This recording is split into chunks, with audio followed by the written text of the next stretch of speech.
एक बड़ी ही अजीब सी बात हमने पिछले कुछ समय में समझी है कि दिखने वाली चीजों से ज्यादा खतरनाक चीज वो होती है जो दिखाई नहीं देती। इसका सबसे बड़ा एग्जाम्पल हमने कुछ सालों पहले कोरोना वायरस के रूप में देखा था। लेकिन कुछ ऐसी चीजें होती है जो सबको दिखाई देती है लेकिन लोग उसे नजरअंदाज कर देते हैं। ऐसी ही एक चीज है डिटर्जेंट, जो कि आज लगभग हर घर में पाया जाता है, जिसका मेजरली यूज कपड़े धोने के लिए किया जाता है। प्लास्टिक, एयर पोल्यूशन, ये कुछ ऐसे टॉपिक्स है जिसके बारे में हम अपने आसपास काफी सुनते हैं। लेकिन इन सब में डिटर्जेंट एक ऐसा टॉपिक है जिसके बारे में हम ना तो कुछ ज्यादा सोचते हैं और ना ही कोई इतनी बात करता है। मेरी आप सबसे गुजारिश है कि वीडियो को पूरा देखना ताकि आपको रियलिटी का पता चले और आप दूसरों को भी इसके बारे में एजुकेट कर पाए। सबसे पहले तो हमें जानना होगा कि डिटर्जेंट आखिर होता क्या है। डिटर्जेंट बेसिकली क्लीनिंग एजेंट होता है जिससे हम ऑयल, डर्ट और ग्रीस को साफ कर सकते हैं। सभी डिटर्जेंट्स जनरली सर्फेक्टेंट से बने हुए होते हैं। सर्फेक्टेंट्स स्पेशल टाइप के मॉलिक्यूल्स होते हैं जिनके पास हाइड्रोफिलिक और हाइड्रोफोबिक दोनों पार्ट्स होते हैं। सिंपल भाषा में समझे तो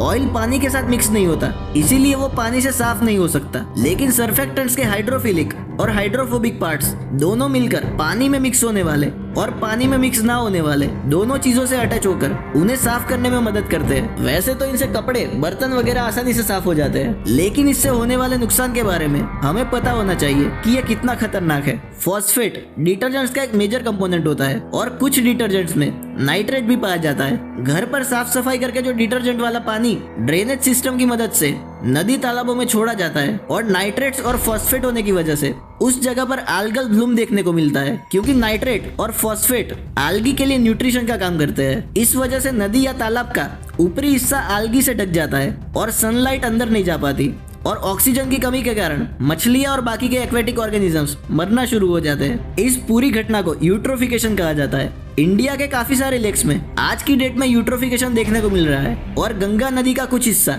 डेड जोन के अंदर आ गया है। हाँ, ये बात भी सच है कि सिर्फ डिटर्जेंट यूट्रोफिकेशन का कारण नहीं है, लेकिन ये भी सच है कि ये one of the main reasons है। यही डिटर्जेंट वाला पानी जब अगर गलती से मिट्टी में चला जाता है तो ये केमिकल्स सॉइल के अंदर के बेनिफिशियल माइक्रोब्स को भी मार देते हैं, जिससे कि सॉइल की फर्टिलिटी कम हो जाती है, जो कि क्रॉप्स और प्लांट्स के ग्रोथ को अफेक्ट करती है। कभी कभार इससे सॉइल पार्टिकल्स का स्ट्रक्चर भी चेंज हो जाता है। डिफरेंट टाइप्स की स्किन की बीमारियां और एलर्जीज काफी लोगों को होती है, जिसका one of the main reason है डिटर्जेंट्स। अब अगर इतनी सारी प्रॉब्लम्स डिटर्जेंट को यूज करने से हो रही है तो इसका सॉल्यूशन क्या हो सकता है? क्योंकि सिर्फ प्रॉब्लम्स को डिस्कस करने से कुछ फायदा नहीं होगा, सॉल्यूशन भी हमें ही निकालना पड़ेगा। इसका सीधा सा सॉल्यूशन है कि मार्केट से कोई भी डिटर्जेंट खरीदते वक्त उस पर eco certificate, eco label, green seal, phosphate free, readily biodegradable जैसे लेबल्स चेक करके ले। अब अगर ज्यादा लोग ऐसा करेंगे तो केमिकली सिंथेसाइज्ड डिटर्जेंट की सेल अपने आप ही कम हो जाएगी और कंपनीज बनाना भी बंद कर देगी। हालांकि मैं मानता हूँ कि ऐसे डिटर्जेंट्स मिलना मुश्किल तो है, लेकिन अगर कुछ % लोग भी